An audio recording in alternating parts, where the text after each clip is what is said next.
காய்ச்சலா கிடக்கிறான். நீர் வந்தால் அவன் குணமடைவான். ஏசு ரொம்ப தூரம் போக முடியாது. ஒருத்தன் குணமா கிடக்க ரொம்ப தூரம் போக முடியாது.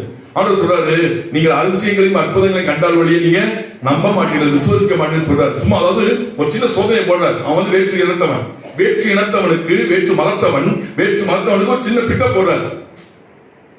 நீங்கள் அதிசயங்களையும் அற்புதங்களையும் கண்டால் வழியே நீங்கள் நம்ப மாட்டீர்கள் என்று சோதிப்பதற்காக கேட்கிறார். ஆனா திருப்பி சொல்றான், ஆண்டவரே என் மகன் சாவதற்கு முன்னாடி நீங்க வாங்கன்னு சொல்லி கூப்பிடுறான். அப்ப ஏன் சொல்றாரு, இப்போ உன் பிள்ளை பிழைத்துக் கொள்வான். இவர் சொன்ன வார்த்தையை நம்பி அவன் புறப்பட்டு போனான். அடுத்த நாள் 1 மணிக்கு அவங்க வீட்டுல இருந்து அவங்க வேலைக்காரங்க அவன் சுகமாயிட்டான் அப்படிங்கறத சொல்றதுக்காக வேலைக்காரங்க வர்றாங்க. வேலைக்காரங்க வந்து ஒரு இடத்துல சந்திக்கிறாங்க. அந்த நேரம் வந்து 1 மணி. அப்ப கேட்கும் பொழுது உன் மகன் பிழைத்து கொண்டான்.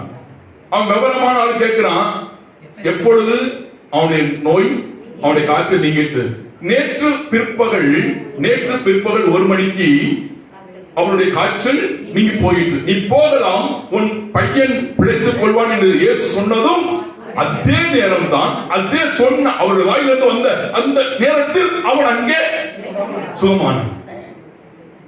உம்மால் கூடும் எல்லாம் கூடும், ஒரு வார்த்தை சொன்னால் போதும் ஐயா, ஒரு வார்த்தை சொன்னால் போதும் ஐயா, ஒரு வார்த்தை சொன்னால் போதும். விண்ணப்பத்தை கேட்பவரே, என் கண்ணீரை காண்பவரே, சுகம் தர